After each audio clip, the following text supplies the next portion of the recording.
discrimination and stigmatization, denial of resources, opportunities, services, and/or humanitarian access.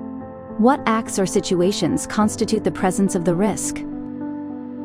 This protection risk occurs when people is deprived or preempted access to vital resources, like education, healthcare, livelihoods, or social services due to unlawful or unjustified actions or policies with the consent, or under the acquiescence or negligence of public officials or responsible parties. It can appear in multiple forms.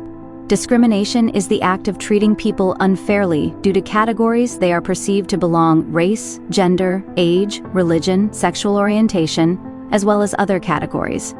Stigmatization relates to dehumanizing, degrading, discrediting, and devaluing people. Stigma and discrimination are deeply connected. Stigma often fuels and justifies discrimination, enabling it to become systemic. Individuals may face stigma for multiple overlapping reasons. Denial of equal opportunity relates to any restriction of access to livelihoods, services, or entitlements, limiting individuals' ability to work or sustain themselves.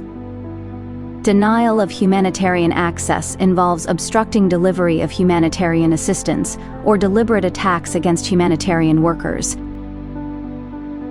What factors must be identified for monitoring? Monitoring should focus on systematic exclusion, whether through direct barriers or neglect, especially where needs worsen due to depleted resources and prolonged state inaction. That includes when people are denied services without viable alternatives, or when fear and threats prevent them from safely accessing what they need. In conflict settings, the warring parties in control are responsible for meeting civilian needs, with outside relief allowed only if they fail to do so. In natural disasters or other climate impacts, the duty falls to national authorities and other responsible parties. Key factors to look for include institutional failures, discriminatory practices, poor service provision, and patterns of exclusion that disproportionately affect population groups. What information and data can illustrate the presence of the risk? This risk is best understood through a combination of cross-sectoral data and contextual analysis.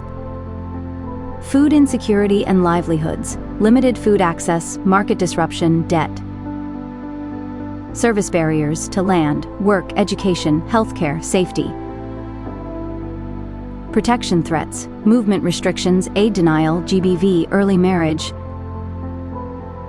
Structural exclusion, poor governance, discriminatory norms or laws. Coping strategies, harmful responses tied to vulnerability or lack of options. Losses, damaged assets, missed services, displacement, mental health, social breakdown. Together, these signals help us identify not just individual cases, but broader systems of exclusion that must be addressed to protect rights and restore dignity.